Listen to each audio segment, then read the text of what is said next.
All right, so we're going to give a brief overview of the factory Can-Am Snorkel kit. Now, a lot of people out there are going to say, that thing sucks, or it's useless, or you should have went with Warrior Risers, or Triangle ATV, or anybody else that makes a kit, you know. Well, if you don't use your four-wheeler as a submarine, this thing will be perfectly fine for you. I know I kind of covered it a little bit in the last video, but I'm seeing a lot more questions about it. So here's my honest opinion of it. If you don't use your machine as a submarine, this factory snorkel riser kit will do just fine for you. It doesn't stick up super high, and it's not right up in your face, you know. And yeah, granted, okay, so your CVT exhaust is still down here. And you know, your clutch intake is still right here on XMR models, that is. For XT owners, XTP, XXC owners, I can't say the same. But on an XMR, this kit is actually pretty good. So yeah, it's not gonna raise all three up, but if you're not using this thing as a submarine and actually using it the way Can-Am markets it and designed it, this thing will be perfectly fine for you. You know, because Can-Am doesn't make these things, market these things, design these things, or even sell these things with the intent that people are going in 6 foot deep water with them, you know. So, and even if you do get in a little bit of deep water, the air intake is still the highest point. Okay, so you're going to take water into your clutch either via the exhaust or via the clutch intake before you actually take water into your air intake, which is all I was looking for. I would rather drain a belt box out than, you know, have to split the cases on an engine and actually de-swamp an engine the right way. You know, all those people out there say, oh, you could just de-swamp it by, you know, flushing the oil out a bunch of times, blah, blah, blah. Everybody knows, I don't care who you are, how many times you've swamped your machine, you still have that thought in your head that you should have took it apart and split the cases and done it right. If you say you don't, you're lying, all right? But it's much easier to drain water out of your belt box than it is to de-swamp your engine. And obviously, okay, so you come up to a puddle or whatever, or maybe even a little bit of a pond, and it turns out it's deeper than you thought it was.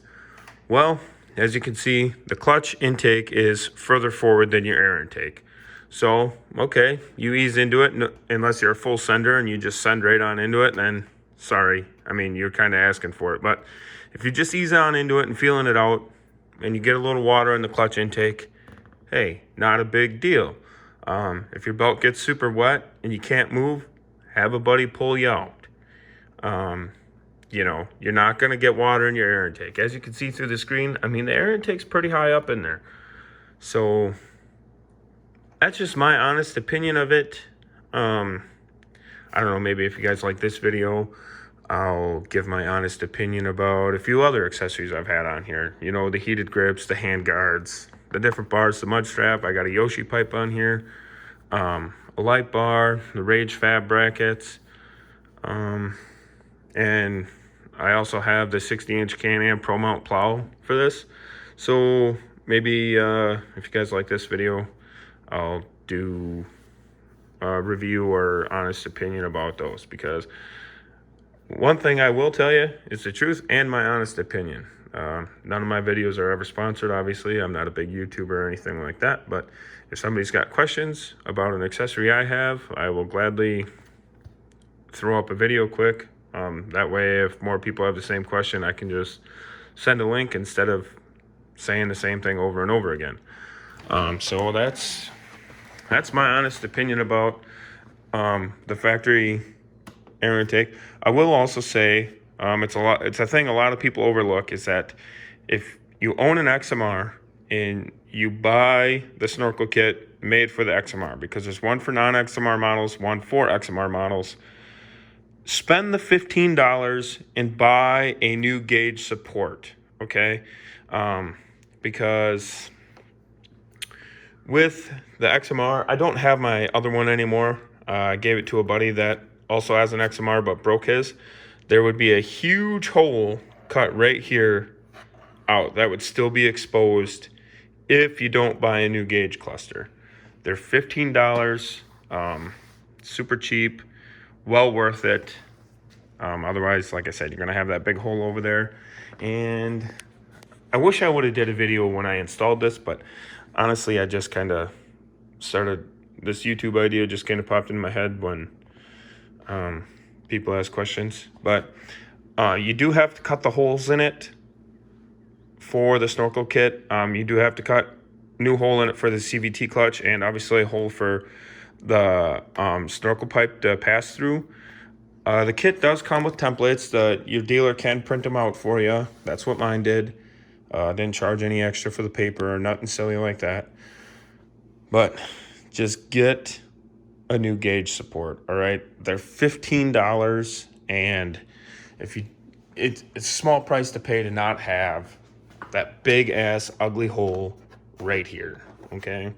Obviously, it's not going to affect anything. I mean, water, dirt, dust, everything else is going to get up under that gauge support anyways, with or without that hole there. But to me, it just looks better without having a big hole there. And I don't know, I kind of like to keep things looking nice and, you know, neat, kind of. And everything, make it look like everything's supposed to be on there. And yeah, honestly, I mean, if people didn't know that the XMRs didn't come with this snorkel riser on there, looking at this, the way it fits, the finish on it, you would never know, okay?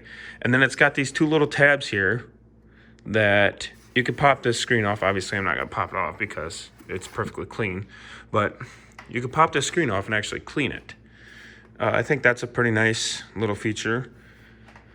Also, with the factory one, big upside for me was that, one, it's not big, gaudy, basically just PVC pipe sticking in your face. You know, this has actually got some shape to it, and lines that, you know, kind of match the body lines that are already on it. You know, there's some sharp edges on, you know, the fenders, you know, and this has got nice, sharp, defined edges too, versus just, you know, 3 2-inch PVC pipes sticking up that, I don't know, to me it just doesn't look best. But anyways, like I was saying, with those other kits, you know, with the Warrior Riser kit or the Triangle ATV kit, or literally every other kit on the market, makes it impossible, if not impossible, almost impossible, or a big pain in the rear to take this gauge support off to, you know, check fuses, or if down the road you wanted to add the heated grips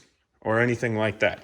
For whatever reason you were taking the gauge support off, every kit except for this one makes it more difficult. With this on here, there's no difference between when you're taking your gauge cluster off with this than there is without it. It comes off the exact same way, goes back on the same exact way. It doesn't affect anything. Oh, excuse me. Another thing, if you wanted to put a sound bar here, which I got one on the way, you easily could, you know. It's not obstructing anything. This is still going to come off and go on the same way that it would, you know, with the sound bar here or not. So that's another thing to look into. With some of those other kits, you know, you see they kind of come up in this area and then angle back towards you. So they kind of occupy some of this real estate here. And if you were looking to get a sound bar, you know, it might be another reason you would want to look at the factory one. And this kit is fairly budget friendly. I believe this, you know, the snorkel riser with the new gauge cluster is under $150. Actually, I'm pretty sure it's right around 125, maybe 130. So That's a lot of those other kits are right around $200. Obviously, we don't buy these things to save money or anything like that, but aesthetically, I think this looks the best. And that's, I don't know how many times I've said that this video, and I'm sure I'm kind of sounding somewhat annoying. You know, maybe like as annoying as a guy who beats his airbox lid on with a hammer, but that's that. At the end of the day, I think for most people that snorkel riser kit will do just fine. And like I said, it looks good. I'll give you a view of it from the front. Kind of looks like that. And there's a view of it from the side. So, I mean, it doesn't look bad at all from any angle. The only thing I would suggest that doesn't come in the kit, and it's not a super big deal, but you're going to want to buy some 3/16 hose barbs and some 3/16 clear hose. Don't quote me on the size. I'm almost 100% positive that's the right size, but just double check to make sure. Because obviously with this, you know, you might as well run your vent lines up as high as possible too. Obviously it goes without saying, but I'm going to say it anyways because I've seen people do it. Do not raise the vent line for the overflow on the coolant reservoir, okay? Because if your engine overheats for whatever reason, you do not want hot coolant spraying out of there, because where's it gonna go? In your face. So that's all I can say about that.